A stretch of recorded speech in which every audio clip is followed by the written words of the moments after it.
যারা সত্যিকারের ভালোবাসতে চেয়ে নিজেকে স্যাক্রিফাইস করে দিয়েছিল, তাদের মধ্যে বেশিরভাগ মানুষের জীবনের সবচেয়ে বড় ট্র্যাজেডি হলো এই মানুষগুলোই কখনো ভালোবাসা পায়নি।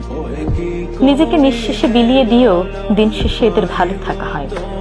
যেই হাতটাকে শক্ত করে ধরে রাখতে চেয়েছিল, সেই মানুষটাই একদিন মায়ার বাঁধন কাটিয়ে ঠিক বেরিয়ে যায়।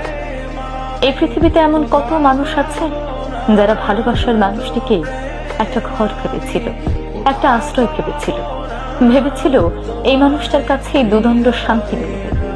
কিন্তু না, শান্তি মিলবে একটা সময় পর উপলব্ধি করতে পারে একটা ভুল মানুষকে জীবনে বেছে নিয়েছে।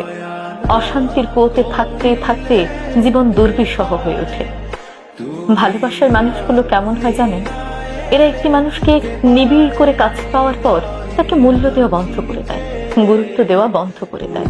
তার ভালো থাকা না থাকায় আর কিচ্ছু যায় আসে না। অথচ একটা সময় কে বলবে এই মানুষটা এসে আগের মানুষটা? কিচ্ছু মেলে না, কিচ্ছু না। হঠাৎ একদিন বুঝতে পারে জীবনে অনেক কিছু পাল্টে গেছে, কিন্তু বলতে পারেন কেন পাল্টায় না মনের গোপন কুঠুরে লুকিয়ে থাকা সে মায়ের শিকলটা? কেন বারবার ফিরে যাই অনেক দিন আগে ফেলে আসা কোনো পুরনো প্ল্যাটফর্মে? কেন বদলে যাওয়া মানুষটার সঙ্গে রং বেরঙের স্মৃতিগুলো মন থেকে মুছে যায় না? কেনই বা মৃত্যুর নীল নদে সেগুলো তলিয়ে যায় না? সব কেন উত্তর হয় না। ভালোবেসে সবাই সুখী হতে পারে না, ঘর বেঁধেও একসাথে সবার ঘর করা হয় না। ভালোবেসে জিতে কজন বলুন? ভালোবেসে কেউ হারায়, কেউ আবার হারিয়ে যায়। কেউ বা ফেলে আসা বিকেলে ছাদের কোণে দাঁড়িয়ে ঠুকরে ঠুকরে কাঁদে।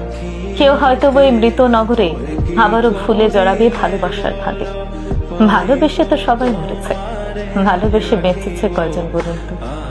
ভালোবেসে কত না হওয়া ঘর কত জায়গায় পড়ে আছে, তার হিসাব কজন রাখে?